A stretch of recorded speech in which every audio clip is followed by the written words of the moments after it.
Salut à tous et bienvenue sur Radio Diagonale, votre web radio 100% rouge et blanche.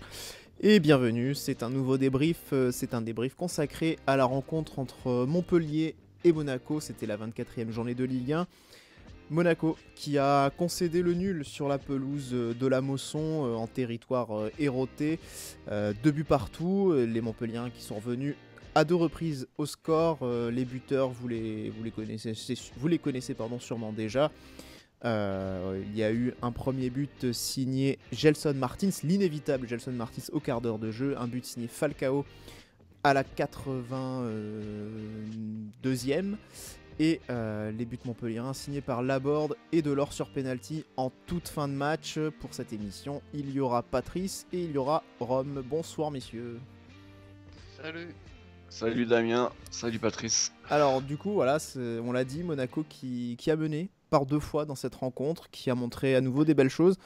J'ai envie de parler d'un match encourageant bien sûr, mais surtout d'un match un peu contradictoire et rageant aussi en même temps, puisque la victoire était vraiment pas très loin, Rome. Ouais, un match un petit peu frustrant. Je pense que globalement, sur l'ensemble de la rencontre, on mérite mieux que ce point du nul. Après, le nul, dans l'absolu, n'est pas un mauvais résultat à Montpellier, vu notre classement et vu le leur. Mais sur l'ensemble de la rencontre, il y a quand même des déceptions à avoir, mais il y a aussi toujours ce même problème de manque d'efficacité offensive. Et aussi, un peu, c'est toujours ces mêmes lacunes défensives où, au final, en peu d'occasions franches, l'équipe adverse arrive à nous marquer des buts. Ouais. Ouais. Patrice, je disais ce match contradictoire parce qu'on a vu de très bonnes choses dans le jeu, dans la lignée de la rencontre face à Toulouse, mais en même temps beaucoup de faits de jeu qui ne nous ont pas souri, notamment expulsion, un penalty qui finit par rentrer alors que Souba fait l'arrêt. Voilà. Pour une fois. Oui. Oui, c'est vrai qu'on n'a pas vraiment eu de chance sur l'effet de jeu. Il faut aussi rajouter une blessure sur un de nos joueurs qui a permis du coup à l'équipe adverse de jouer à 10 contre 11 au moment où elle a inscrit son but. Donc oui, cette fois, l'effet de jeu n'ont pas été avec nous et il nous coûte un peu cher parce qu'au final, c'est ça qui permet à Montpellier aussi d'arracher ce match nul. Pour moi, c'est plus eux qui vont arracher ce match nul que nous qui l'avons fait chez eux, même si c'est vrai qu'ils sont quand même beaucoup plus haut que nous au classement et font quand même une bonne saison. Ouais. Mais personnellement, je trouve qu'on retrouve en fait les mêmes ingrédients que lors du match aller. On sortait de ce match en disant que c'était un très bon match, qu'on avait vraiment vu de belles choses et que c'était un peu dommage. On se souvient en plus de ce match aller, puisqu'on l'avait perdu 2-1, mais c'était peut-être considéré un peu comme le meilleur match sous la très courte ère de Thierry Henry. Un match où on avait vu une équipe qui voulait sortir, jouer proprement au ballon, qui avait quand même plutôt dominé son sujet, mais avec une défaite un peu encourageante quand même, mais défaite quand même. Je pense on était à peu près d'accord sur cette analyse à ce moment-là. Oui. Voilà, c'est un bon match réalisé. Et là, du coup, on retrouve cette équipe qui est un petit peu moins bien, mais ce qui n'est pas tout à fait illogique non plus. Ils sont sur une défaite et 3 matchs nuls, je crois, les 4 derniers matchs. Ils n'ont pas beaucoup gagné, mais ils sont quand même toujours bien classés. Et aller prendre des points chez eux, ça allait être un petit peu compliqué puisqu'on était encore 18e, mais avec un effectif qui se porte beaucoup mieux, avec des recrues qui apportent beaucoup de choses. Et d'ailleurs, sur la composition, Patrice, c'était exactement la même que face à Toulouse. Oui, on retrouve un peu un classique de Jardim qui est qu'on ne change pas une équipe qui gagne. Donc il a exactement mis le même 11 que contre. Ce qui avait d'ailleurs pas fonctionné d'ailleurs. Oui, qui n'a pas forcément tout le temps fonctionné, mais c'est souvent qu'on a vu ça suite à une victoire où l'équipe marche bien. Et, il a tendance à faire rejouer les mêmes joueurs. Quoi. On peut aussi voir qu'il a fait exactement les mêmes changements et fait les mêmes entrants que le match de tous. On a vraiment retrouvé les 14 mêmes joueurs. Ouais, donc cette composition, Rome, on retrouvait la défense centrale avec 4 joueurs, Sidibé sur les côtés avec Ballo-Touré, Glick et Badiachil dans l'axe. Puis à nouveau, surtout au milieu de terrain en sentinelle, maintenant on a l'habitude, entre guillemets, depuis c'est le 3e match qu'il enchaîne, c'est Gemerson, Rome, en poste de numéro 6. Ouais. Oui, voilà, comme tu l'as dit, c'était la même compo. Après, quand vous dites que c'est une habitude de Jardim, je suis pas convaincu. Parce que moi, j'ai l'impression que l'année du titre, justement, c'était une des particularités, c'est que Jardim n'avait quasiment jamais mis 2 fois de suite la même compo. Alors, il y avait toujours des petites différences. Un coup, c'était Germain, un coup, c'était Mbappé, Moutinho ou Bakayoko. Mais justement, je crois que une de notre singularité, c'est qu'il avait jamais mis 2 fois de suite la même équipe. Là, en l'occurrence, il n'a pas trop le choix non plus. On a des suspendus, on n'a pas non plus un effectif pléthorique. L'équipe avait enfin gagné, donc c'était logique de revoir la même compo. Jemerson en 6, moi je m'étais posé des questions après réellement son premier match. Le match de coupe, je le mets un petit peu à part parce qu'il y avait eu cette expulsion rapide de vainqueur. Je l'avais trouvé intéressant, mais souvent en difficulté parce qu'il avait commis beaucoup de fautes. On a vu encore cet après-midi que ça a été un petit peu le problème.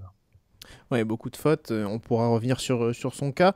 Pour autant, quand même, une présence devant la défense qui soulage aussi, hein, quand même, par sa capacité à couper les actions ou à les faire ralentir. C'était quand même intéressant. On avait pour l'accompagner sur ce milieu de terrain Golovin qui enchaînait cette deuxième rencontre après une très très belle rencontre face à Toulouse, Fabregas également. Et puis devant un trident offensif avec Falcao en pointe et Gelson Martins et Ronny Lopez sur les côtés. Encore une fois, Gelson Martins, on l'a dit, buteur qui a été très efficace et très très très remuant. Messieurs, cette composition, je la trouvais alléchante et dans la continuité du match face à Toulouse, on a eu aussi un début de rencontre et une première mi-temps, je trouve vraiment séduisante de la part de l'ASM. Si vous êtes d'accord avec ça, du coup. Oui.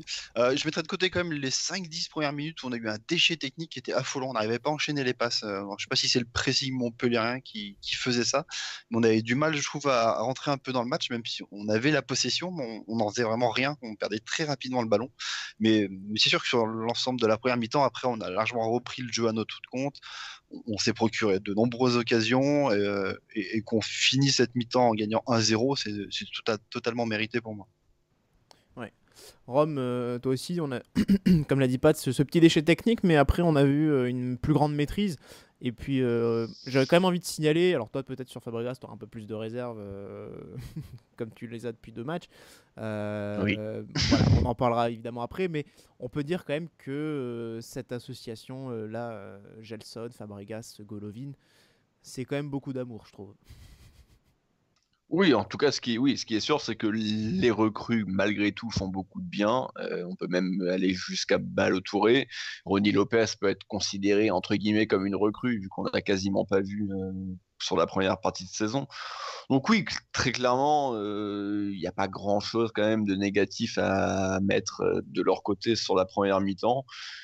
Mais encore une fois, voilà, tu disais Fabregas, j'attends toujours un poil plus de sa part. Il y a eu quand même quelques éclairs de génie. Malheureusement, on avait un numéro 9 qui a fêté ses 33 ans aujourd'hui et qu'il les a Et qu'il bien, les a quoi, bien. lui. Mais On les a Voilà. sentis. Romain Molina nous avait quand même confirmé qu'il avait bien 33 ans et non pas 35. Hein. Oui, après ça, bon, en tout cas, Ouais, officiellement, il a officiellement. 33 ans. Après, moi, voilà, c'est ce que je le répète souvent, moi, je m'en fous. Tu peux avoir 32, 33, 35, 37 ans, ça veut rien dire. Mais en l'occurrence, lui, on sent quand même qu'il a le poids des années, le poids aussi de ses nombreuses blessures et qu'il est plus aussi vif qu'avant. Donc en première mi-temps, il a quand même raté plusieurs fois des situations intéressantes, dont une fois justement grâce à Fabregas qui, avec une talonnade Ouais. assez géniale, avait réussi à le mettre dans une bonne position de Ouais. tir. Ouais, il était un peu. Et puis pareil, ouais, cette occasion avec cette remise de Gelson, à un moment donné, ce centre de Gelson, où il fait un contrôle un peu trop long et il se fait Oui, reprendre. Je crois c'est Paul Lannes qui revient, il me semble. quand t'es Euh... repris par Paul Lannes, c'est que ça va plus, quoi. oui. Voilà. Ouais. Il y a de quoi. Non, j'allais faire une blague, mais.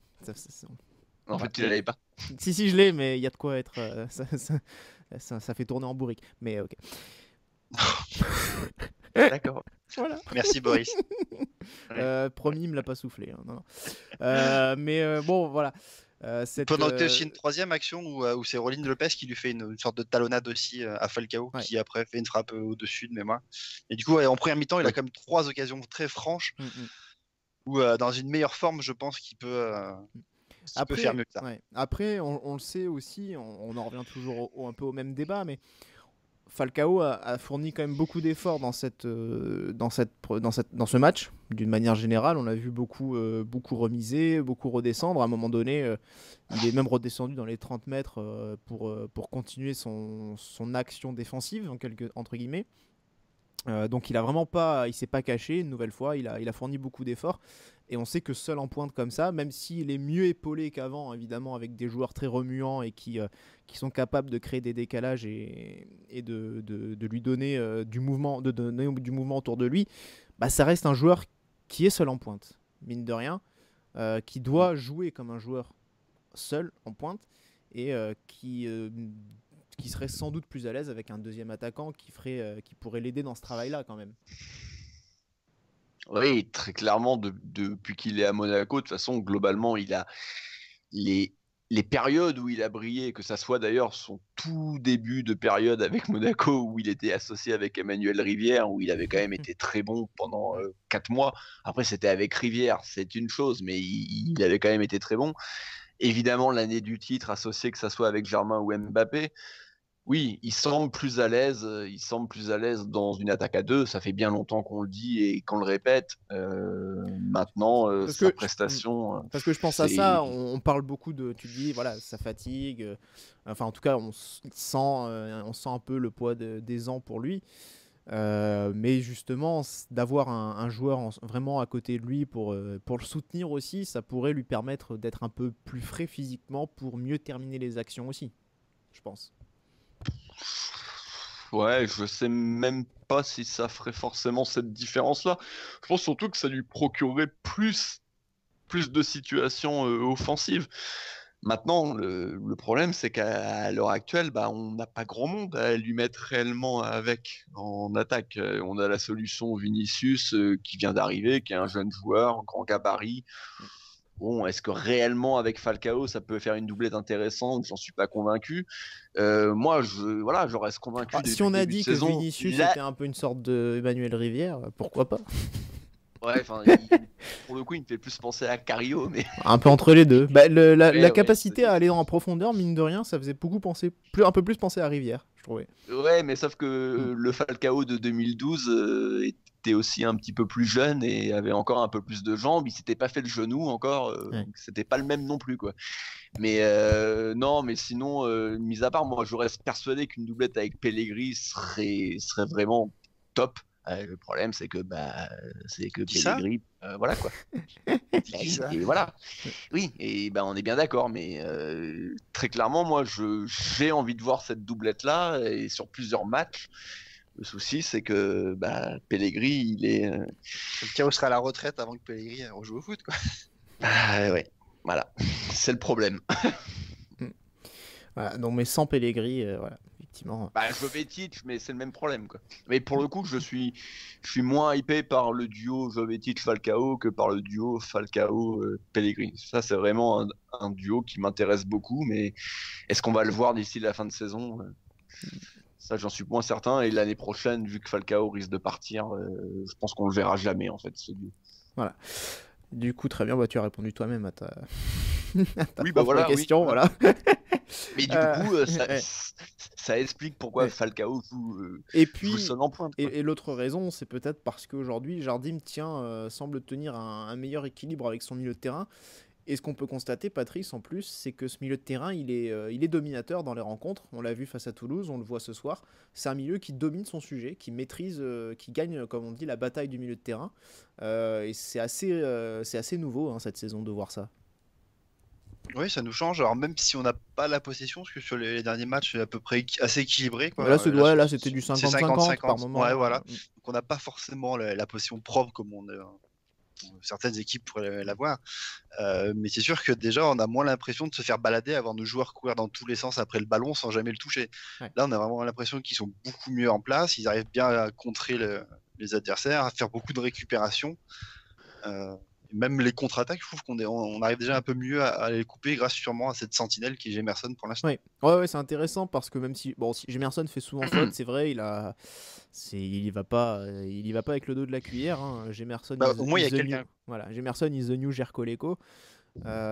Mais effectivement, même si des fois il fait faute, si des fois il récupère le ballon, des fois il suffit juste aussi à un moment de j'ai souvenir, il y a un contre qui part et Gemerson est juste là sans forcément toucher le ballon ou quoi, mais il permet de faire partir sur le côté le joueur, de le désaxer et donc de lui faire perdre du temps. Et au final, qu'est-ce qu'on a vu, c'est que le Montpellierin perd le ballon en touche. Voilà, sans forcément, mais juste voilà, cette capacité à se déplacer et du coup à inciter l'équipe adverse à partir un peu sur le côté, à se désaxer. Ça reste intéressant d'avoir un joueur capable de couper les offensives. Et ça aussi, ça nous faisait défaut. Il nous manquait un vrai joueur à ce niveau-là. On peut quand même noter les réponses tactiques aussi de Jardim hein, depuis qu'il est arrivé. Je pense aussi, parce que j'ai pas eu l'occasion d'en parler, mais je pense par rapport à Guingamp, où vainqueur est rapidement expulsé, on arrive quand même à continuer à bien jouer en première période et jusqu'à mener en plus. Et on voit quand même que Jardim apporte des réponses tactiques sans vouloir jeter la pierre évidemment à Thierry Henry, mais on a l'impression que pour lui ça aurait été peut-être pas le cas parce que pas prêt, pas voilà. Mais voilà, je retrouve avec Jardim une plus grande sécurité collective, une cohérence immédiatement. Et du coup ça nous fait beaucoup de bien. Bien sûr il y a les recrues qui sont là, on peut pas le nier, mais tactiquement il y a beaucoup plus de cohérence depuis 3 matchs. Et puis surtout à noter l'engagement, ça c'est toujours important Rome, mais sans engagement en Ligue 1, quand on a des joueurs apathiques comme on a pu les voir depuis 6 mois, on se fait balader, mais là on a des joueurs qui sont présents par contre. Ouais, au niveau de l'engagement, oui, clairement, de toute façon, c'est clairement mieux. Encore une fois, on mérite mieux que ce point du match nul. Mais l'engagement est mieux, il y a des choses positives, mais défensivement, tout n'a pas été encore réglé. Donc, oui. Donc attendons de voir. Mais en tout cas, voilà, juste pour faire une petite parenthèse, Guingamp vient de perdre à domicile 2-0. Ouais. Donc c'est quand même une bonne chose pour nous, parce que même si on est plutôt sur une bonne dynamique, c'est toujours une bonne chose que les équipes du bas de classement perdent. Ouais, si on pourra faire le point sur le classement un petit peu plus tard. Guingamp et ils ont perdu 2-0, voilà. Mais il y avait Nantes aussi qui est pas loin devant et qui s'est également incliné alors qu'il menait 2-0. Donc après il y a Caen qui doit jouer encore, je crois, et Caen et Dijon. Il me semble. C'est un match en retard pour Dijon. Voilà, ils doivent jouer mardi ou mercredi, il me semble, Dijon. Mais voilà, pour l'instant c'est bien parce que on engrange des points, on ne perd pas. Ça c'est aussi important. Maintenant c'est dommage parce qu'on n'était pas loin d'enchaîner Patrice 2 victoires à la suite, ce qui aurait été une première cette saison. Ouais, même si on reprend on va dire, le petit bilan des Jardim depuis qu'il est revenu, comme c'est 3 matchs où chaque fois c'est nous qui menons et on se fait plus ou moins rattraper sur les matchs. Il est plus ou moins invaincu, on va dire, sur ces 3 matchs. Puisque, bon, à Guingamp, ça reste un match nul perdu après au penalty. Donc oui, clairement, il y a du mieux là depuis quelques matchs, depuis qu'on a les recrues. C'est beaucoup plus plaisant aussi à voir, faut le dire, hein, parce que ça a été compliqué là. Alors ça justement, ouais, c'est ce que je me disais en voyant le match de Toulouse. Pour moi, face à Toulouse, on a beaucoup mieux joué que 90% des matchs la saison dernière, je trouvais.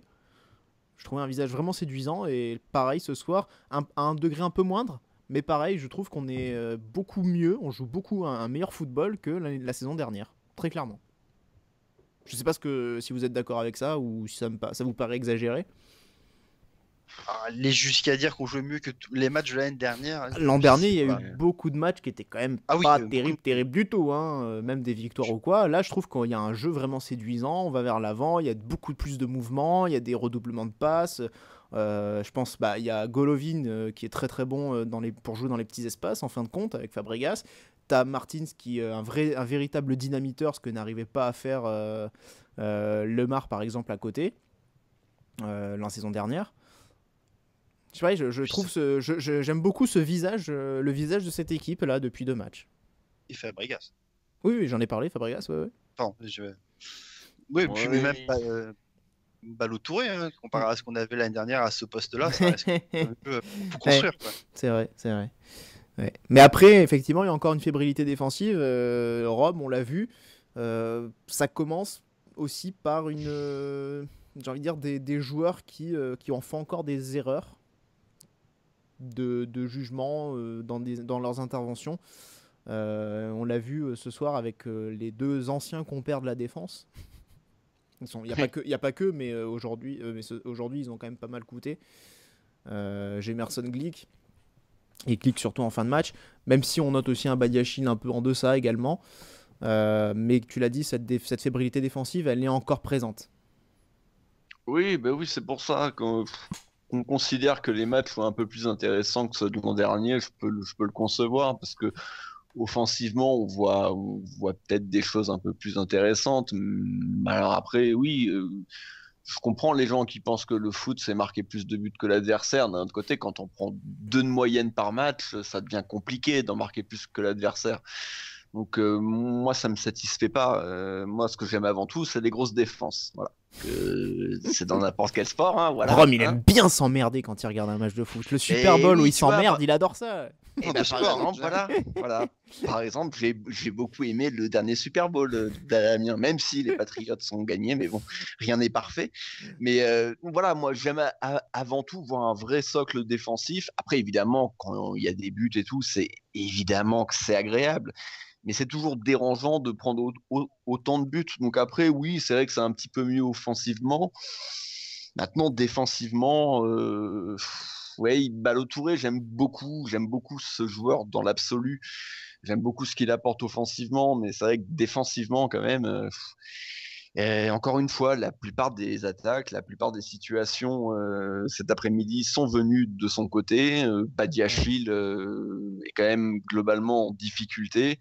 Glick a fait un match relativement correct, mais par contre, il fait cette grosse erreur sur le penalty où il essaye un peu de dégager en catastrophe.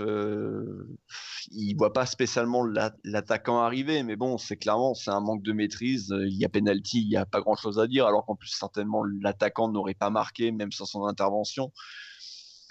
Donc c'est dommage, et surtout que ce qui est le plus dommage, c'est qu'il en faut pas beaucoup en fait pour qu'on soit en difficulté. Quoi. Ouais.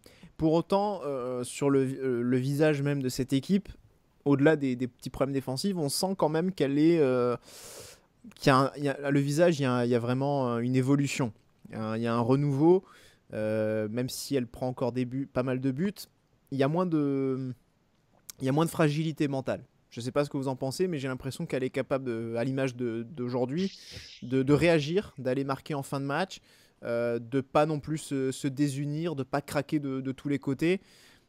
Je pense qu'il y a un visage qui est quand même... cette équipe dégage un peu plus de sérénité qu'auparavant, je trouve. Oui et non. Je vois ce que tu veux dire. C'est-à-dire qu'en début de saison, ce match-là, on l'aurait peut-être perdu. Malgré tout, on est 2 fois devant au score et on se fait reprendre 2 fois. Quoi. Donc, il y a un mieux, parce que comme on l'avait vu au match aller où on avait été très bon et on avait fini par perdre, là, on peut au moins considérer qu'on prend le point du nul, mais on prend ce dernier but, ça quand même dans les arrêts de jeu sur un penalty clair et évident, mais quand même très évitable. Donc, c'est dommage. D'ailleurs, c'est penalty à la VAR plus gunline technologique. Ouais. C'était pas pour nous aujourd'hui les.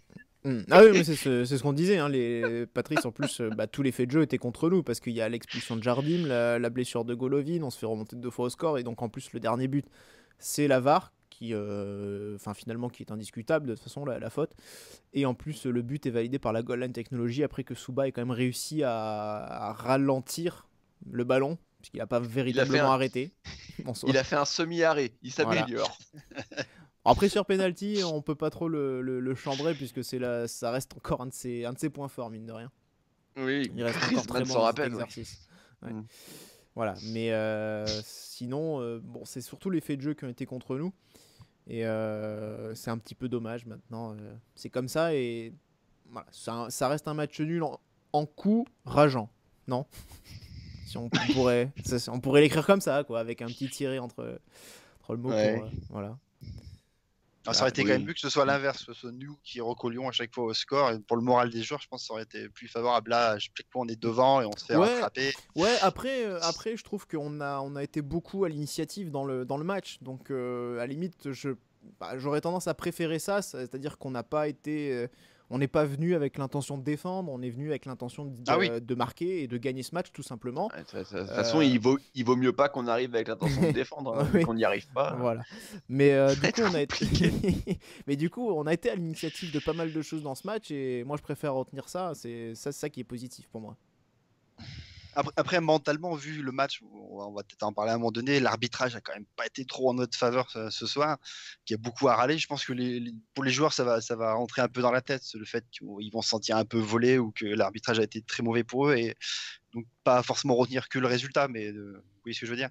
Ouais, mais dans le meilleur des cas, du coup, dans le meilleur des cas, ils vont un petit peu se révolter, quoi, et se dire... Oui, non, je veux dire, pas se dire, merde, on a encore perdu des points alors qu'on gagnait, pas garder un côté négatif de ce match-là. Plus être remonté et dire non, on va pas se laisser faire, on va aller la chercher cette Ligue 1.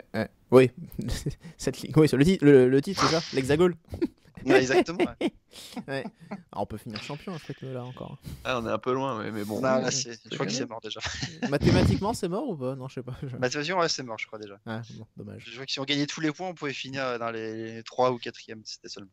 Oui, parce qu'ils sont déjà à 59 et ils ont 2 points, ils ont 2 matchs de retard, donc. Il y a 40 points d'écart, c'est ça là. Ouais, donc non, c'est mort. C'est mort. Ouais. L'espoir fait vivre. Espérer récupérer une équipe qui a perdu qu'un match depuis le début de la saison. C'est cool. Ouais. Enfin voilà. Sur le match en soi, est-ce que vous auriez envie de rajouter quelque chose qui vous a plu ou déplu? Oui, moi quelque chose qui m'a déplu, c'est la gestion de Jardim. Pour moi, les changements, ils doivent les faire beaucoup plus tôt. Même si, je suis d'accord, Falcao a marqué son but. Est-ce que Vinicius aura mis le but à sa place? On ne le saura pas. Mais pour moi, Falcao était cramé depuis un bon moment. Il aurait dû être sorti dès la 60e pour justement profiter des contre-attaques. Parce que du coup, on en a grillé quelques-unes parce que Falcao ramait un peu. Et même, à mon avis, Gelson Martins, sur les dernières minutes, il commençait vraiment à avoir du mal. Et ça n'aurait pas fait de mal qu'on mette un autre joueur. Malheureusement, c'est Rome, tu en penses quoi, toi, du coaching de Jardim? Non, pour le coup, ça m'a pas spécialement choqué.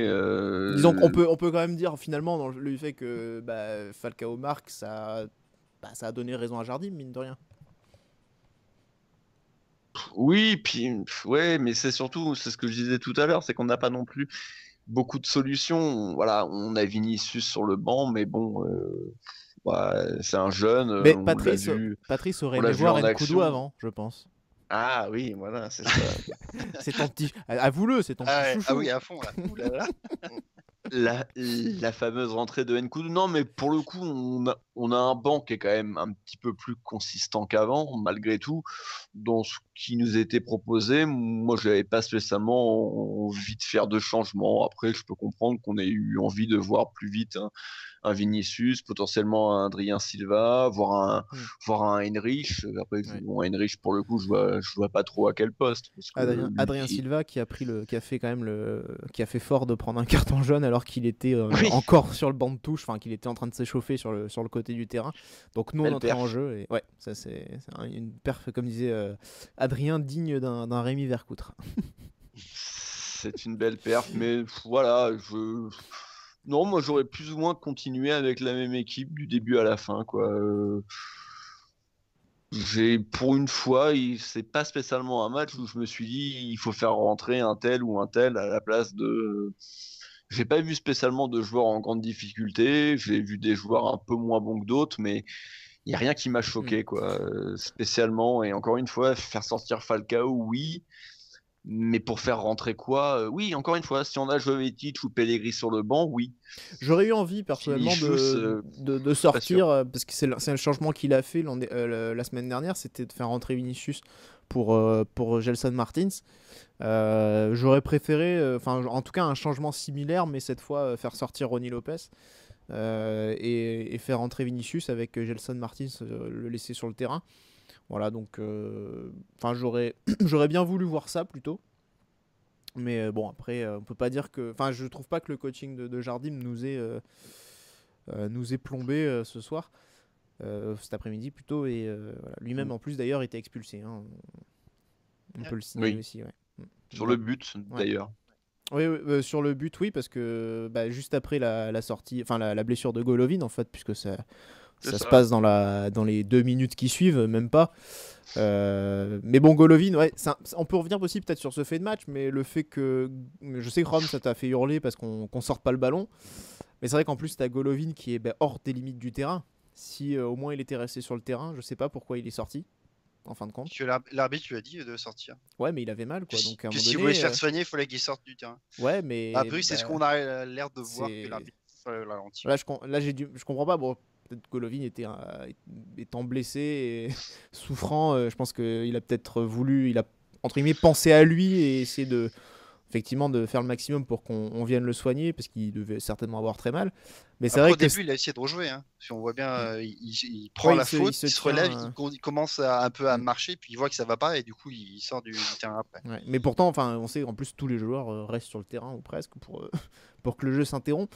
Là, c'est un peu une faute stratégique de Golovin, je trouve aussi, même si on va pas lui jeter la pierre non plus.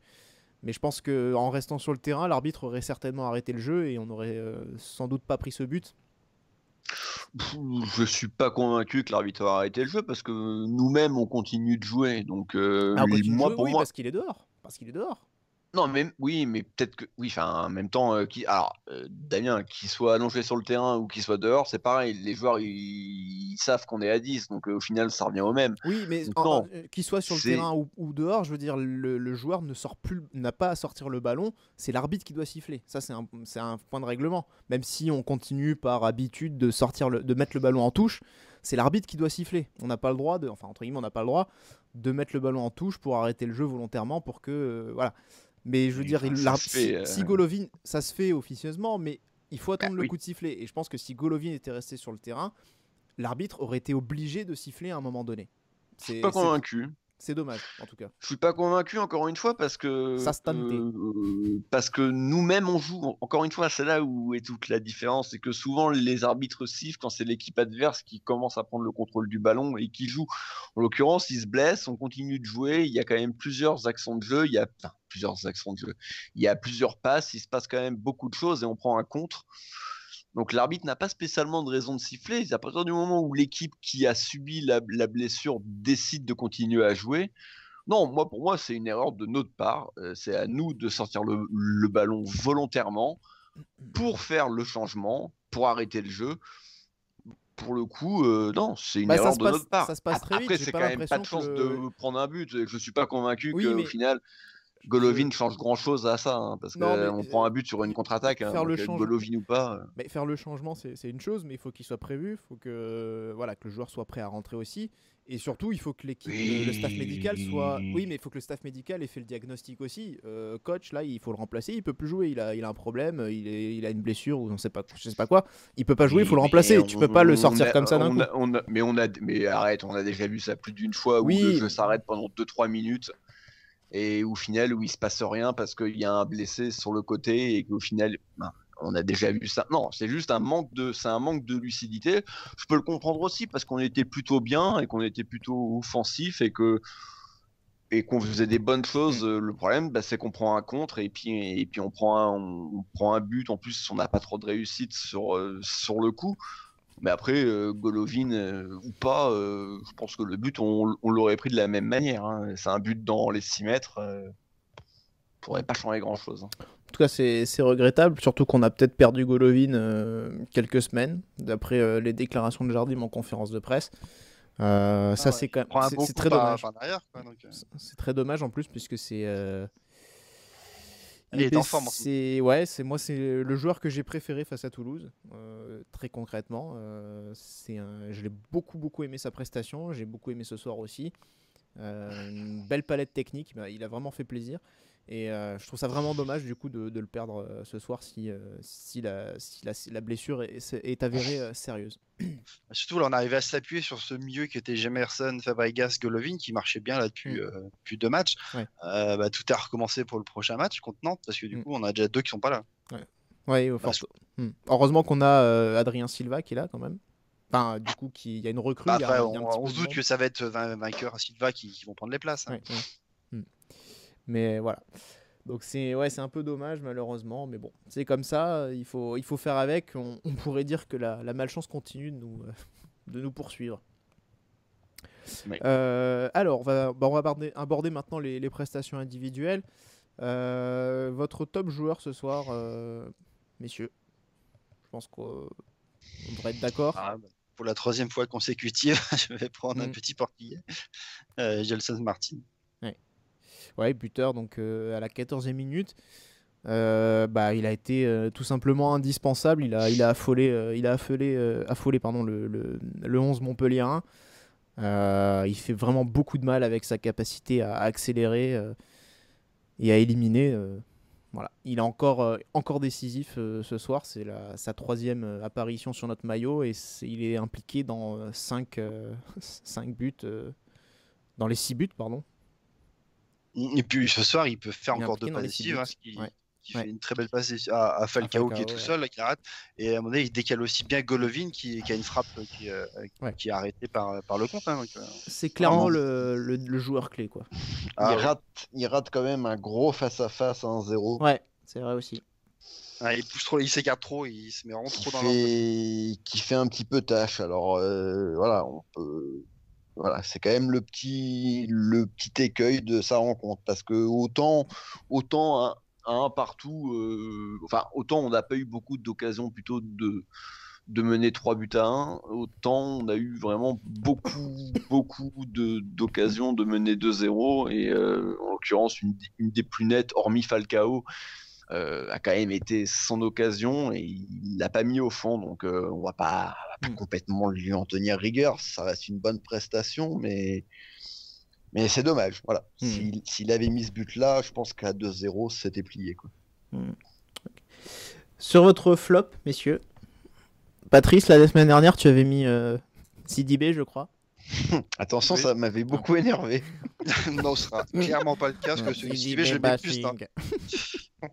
Ouais. Non, je le mets clairement dans les meilleurs joueurs de la rencontre. Mais on en parlera tout à l'heure. Voilà, le flop du coup, messieurs, pour vous ce soir. J'ai longtemps failli mettre Falcao, mais du coup il se rattrape un peu avec son but. Mais pour moi, c'est Badiachil qui fait vraiment pas bon match, beaucoup trop d'erreurs individuelles. Rome, pardon, pour toi. Je sais pas, c'est compliqué. Pour moi, il y a 3 joueurs qui sont un peu en dessous, c'est Jemerson, Badiachil et Subasic. Après, vous les mettez dans l'ordre que vous voulez. Subasic, qu'est-ce que tu leur reproches Le but Le premier Non, je lui reproche l'intégralité de son match, globalement, qui est pas très serein. Et il nous fait croire qu'il fait un arrêt sur le penalty, mais il se la met aussi un petit il se la met aussi un petit peu. C'est un peu dur quand même, c'est un peu dur. Il se la met aussi un petit peu tout seul au fond. Sur le premier but, c'est difficile de lui en vouloir quand même sur ça, je pense. Je trouve. Non, mais je te dis pas que je lui en veux, je te dis que pour moi, c'est les 3 joueurs qui sont un petit peu en dedans ce soir. Sur le premier but. C'est un peu du Subasic bashing, ça quand même. Ouais, je suis assez d'accord avec ça. Alors, de toute façon, moi, j'avais dit que je le critiquais pas jusqu'à décembre. Et j'ai eu beaucoup de chance, c'est qu'il n'a pas joué. Donc non, mais ouais, sur le premier but, il peut sortir aussi directement sur l'action plutôt que de laisser plusieurs touchés de balle dans ses 6 mètres. Voilà, surtout, c'est pas spécialement un flop, mais j'ai pas trop aimé sa prestation. Badiachil, je suis un peu d'accord avec Patrice, et Jemerson aussi, parce que ça correspond quand même à ce que je disais la semaine dernière, c'est que il fait des choses intéressantes, mais ça reste trop fébrile, il fait trop de fautes, il prend un rouge. Alors après, c'est peut-être un petit peu sévère qu'il le prenne, mais il fait quand même beaucoup trop de fautes. Donc, c'est pas une solution. Jemerson en 6 n'est pas une solution. Voilà. Je vais aller dans un avis différent, mais je lui en veux beaucoup pour ce penalty. Du coup, je vais mettre Glick. Voilà. Il a pas à faire faute à ce moment-là. Et Oui, pas aussi. un geste comme Il le ça. voit pas. Et voilà, pour moi, c'est lui qui nous condamne, clairement, en cette fin de match. Et rien que pour ça, je lui en veux beaucoup. C'est vrai que Falcao faisait aussi un bon candidat, c'est vrai, mais je sais pas, j'ai aussi un petit peu de mal à chaque fois à le mettre en flop quand je vois tout ce qu'il donne aussi. Donc voilà, aussi son but le sauve un petit peu, le repêche un petit peu, mais voilà. Du coup, on est tous un petit peu sur des avis différents, mais comme tu l'as dit, Rome, il y a des joueurs qui ont été un petit peu en deçà, du coup, on va en parler. Bon, Subasic, bon, on en a rapidement parlé. Voilà, maintenant, Badiachil, je suis d'accord, on peut Sur y Subasic, on revenir. pourrait noter qu'il est sorti sur les corners. J'ai noté que 3 fois sur les corners, il est sorti pour aller boxer le ballon. Ça va être son record, je pense, dans sa Ouais, carrière. alors il y a une fois où il se trouve et c'est Jemerson Et c'est qui la Jemerson. sort. Hein. Celui-là, je l'ai pas compté. Mais oui. Mais du coup, on peut parler de Badiachil, effectivement, très jeune joueur qui enchaîne beaucoup, mais qui depuis 2-3 rencontres est peut-être un petit peu en dessous aussi depuis quelques temps. Oui, mais je pense que c'est un joueur qui est promis un avenir intéressant. Après, on verra à quel niveau réellement il peut aller. Mais il y a eu quand même une hype un petit peu trop forte autour de ce joueur. C'est souvent comme ça quand en plus c'est un joueur Euh, formé au club. Hein. Oui, mais ouais, moi ça m'agace toujours un petit peu. Il y a eu pire avec son frère. On a l'impression qu'on a perdu Manuel Neuer, quoi. Donc c'est bon. C'est certainement un futur bon joueur qui peut être intéressant. Globalement, quand même, ça fait plusieurs fois qu'il est aligné. Il avait été intéressant au début, mais dans une équipe qui était complètement à la ramasse. Maintenant que l'équipe est un petit peu en train de revenir au niveau, bah, il suit pas trop, pour le coup. Voilà. Autant il surnageait dans une équipe qui était en grande difficulté, autant dans une équipe qui commence à aller mieux. Même si Glick ce soir coûte, clairement, je suis d'accord avec toi, hein, Damien, il coûte bêtement l'égalisation. Sur l'ensemble du match, il a été plus solide. Donc, voilà, mais après, ça peut se comprendre. Il est très jeune, il faut pas non plus trop lui en demander. Mais voilà, faut arrêter de nous le vendre comme le nouveau Raphaël Varane, quoi. Voilà, attendons. Ah, il fera mieux, il aura le ballon d'or. Ça veut dire qu'on sera encore champion du monde, donc je vote pour. Et qu'il aura fait une saison champion de France avec Monaco aussi, peut-être. Ouais, ou champion d'Espagne, Ligue des Champions avec le Barça. Ouais. Voilà. Quand il aura remplacé Samuel Umtiti. Oui, exactement. Alors, on va revenir sur Djibril Sidibé à droite. Alors Quel là, match. vas-y, Oh là là. fais-toi plaisir du coup, Rome.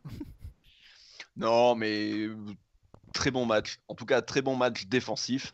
Toujours les mêmes lacunes au niveau du centre. Surtout en première mi-temps, il y a une vraie bonne situation avec Falcao qui en plus est un peu lâché par son défenseur. Malheureusement, il fait un centre un petit peu trop long. S'il le fait un peu plus court, Falcao peut clairement avoir une tête à bout portant et certainement aligner le gardien. Et encore une fois, voilà, c'était au moment où il y avait 1-0, donc ça fait partie de ces occasions où on aurait pu faire le break.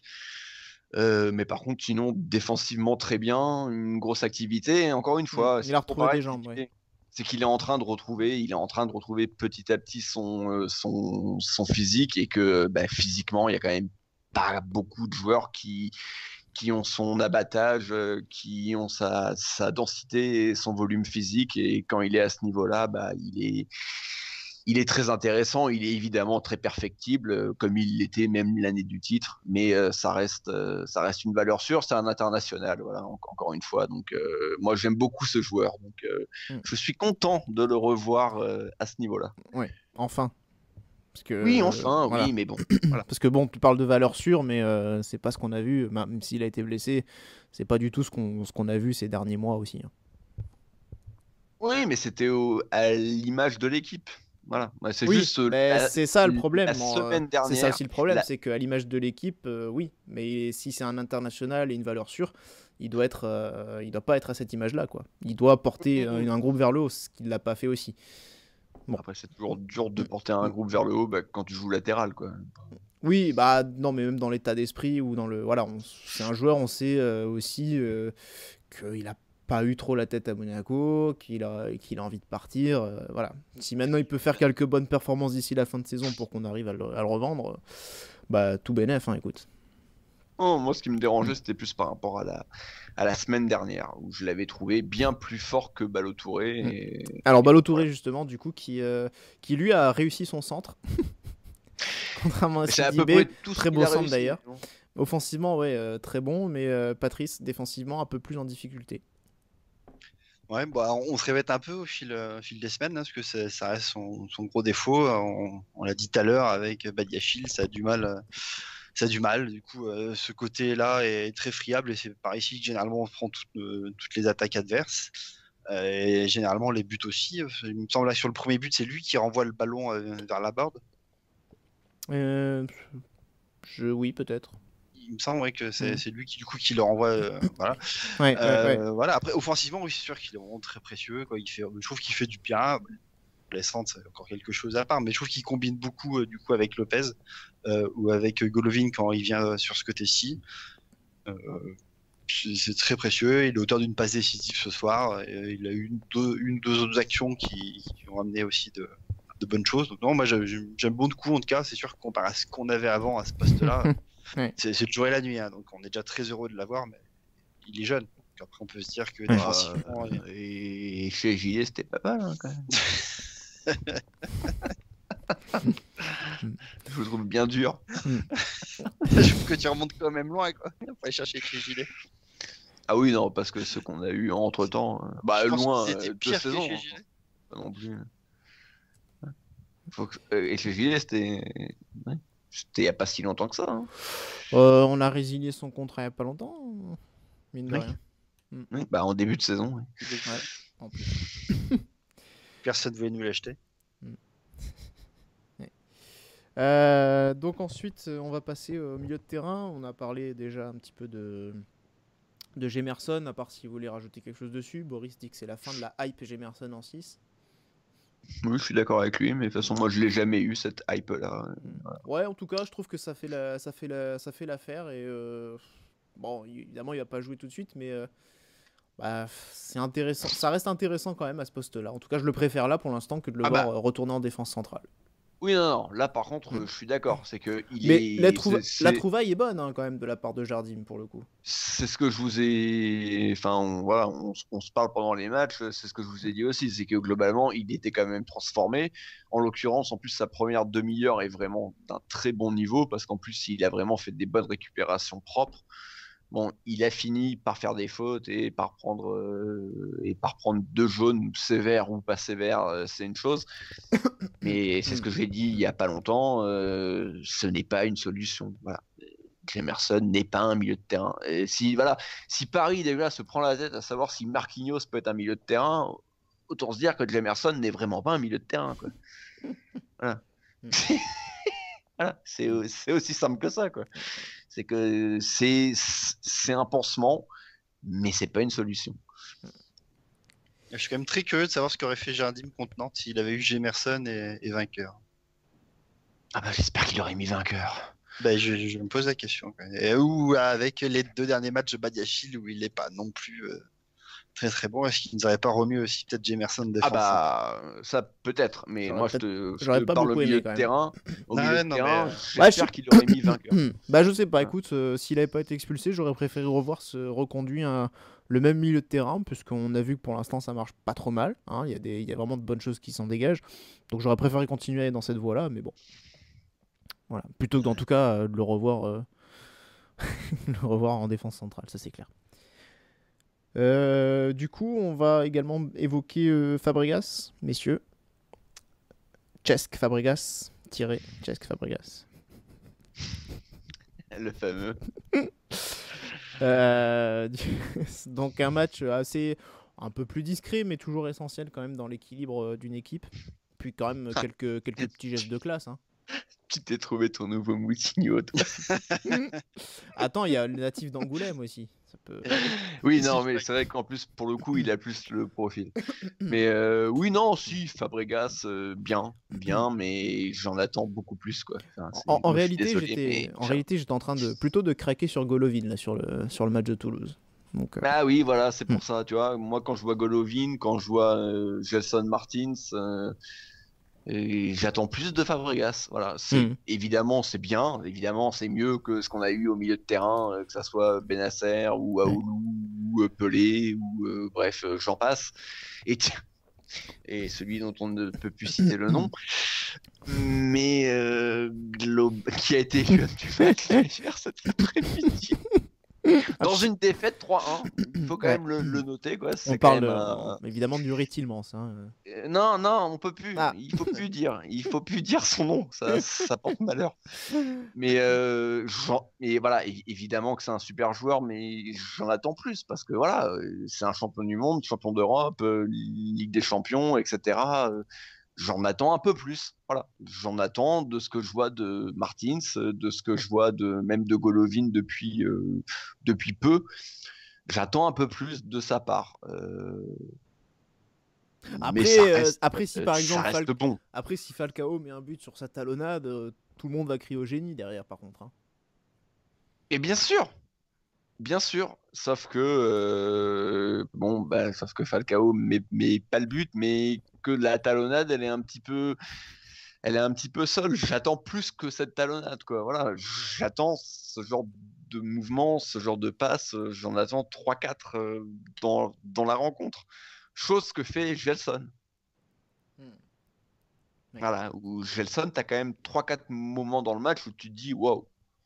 Alors, c'est pas dans le même genre, c'est pas sur des déviations, c'est pas spécialement sur des passes, c'est plus sur des dribbles et tout.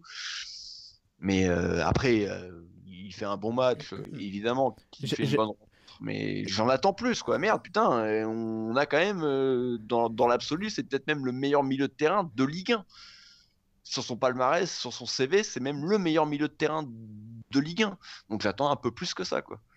Est-ce que Gelson, c'est ton nouveau Nabil Dirar? Non. Non. Ah non. Non, c'est quand même pas pareil. Arrête. Compare pas.